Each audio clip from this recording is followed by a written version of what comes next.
Lima, আমি না তোকে দেখে অনেক খুশি হয়েছি। তুই কতদিন পরে আমার বাড়িতে আসলি। হ্যাঁ শোন, তুই তো অনেকদিন পরে আসছিস তাই না, আমি খুব খুশি হয়েছি। আর কয়েকদিন কিন্তু থাকবি, ঠিক আছে? আর শোন, এই যে তোর জন্য চা বানাইছি না, তুই চাটা খেয়ে নে, বুঝছিস? চা খেলে হবে কি, ফ্রেশ লাগবে একটু। কত দূর জার্নি করে আসছিস। হ্যাঁ হ্যাঁ আপু, অনেক জার্নি করে আসছি। ঠিক আছে বসো, দুজনে খাই। হ্যাঁ আচ্ছা আচ্ছা, ঠিক আছে। আচ্ছা এই যে এটা এটা এটা নে তুই। এটা আচ্ছা ঠিক আছে দাও। নে বোন, তাড়াতাড়ি খা, চাটা তোর অনেক ফ্রেশ লাগবে, ঠিক আছে? হ্যাঁ হ্যাঁ আপু, এখনই চাটা খাচ্ছি। ম্যাডাম আপনি মরে যা অভিনয় করুন। চাটা না খুব মজা আপু।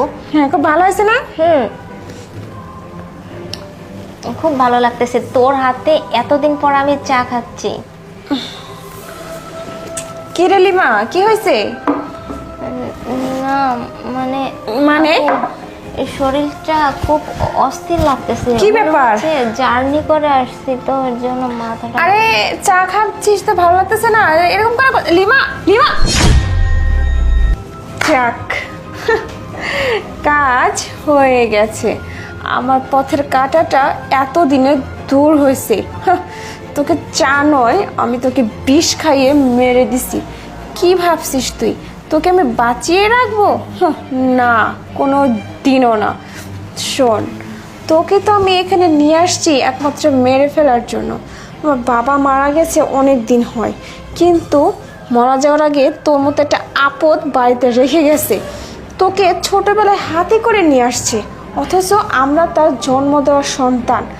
আমাদেরকে ভালো না বেসে তোকে ভালোবাসছে, তোকে বেশি আদর করছে, আর সব টাকা পয়সা তোর নামে দেওয়ার ধান্দা করছে, তাই না? ওটা হবে না, তাই তোকে দুনিয়া থেকে আমি সরিয়ে দিলাম। এখন সব কিছু শুধু আমার হবে। তোকে তো আমি এখানে একটুকু কোনো জায়গা দেব না, আর সেই ব্যবস্থা আমি করেই দিলাম। দেখ এখন তোরা নিয়ে কী হাল করি। এখন শুধু তোকে এখান থেকে নিয়ে অন্য কোনো জায়গায় ফেলে দেওয়ার শুধু সময়, আর কিচ্ছু নয়। এটুকু সময় আমাকে যে কোনোভাবে পার করতে হবে। চল ওঠ। কি ব্যাপার আপু, আমাকে নিয়ে চলো। আরে তুই তুই তুই তুই মারা যাসনি? আমি মারা যাব কেন? তুমি কি আমাকে মেরে ফেলা দেওয়ার জন্য প্ল্যান করেছিলে নাকি? তুই চা খাসনি? হ্যাঁ আমি তো চা খেয়েছিলাম। তাহলে? চায়ের মধ্যে কি বিষ দিয়ে রাখছিলে যাতে আমি খেয়ে মারা যাই? হ্যাঁ দিছি, বেশ করছি। দিব না তো কি করব? এই তোকে তো বাবা হাতে করে নিয়ে আসছে, অথচ আমরা তার নিজের সন্তান। আমাদেরকে ভালো না বেসে তো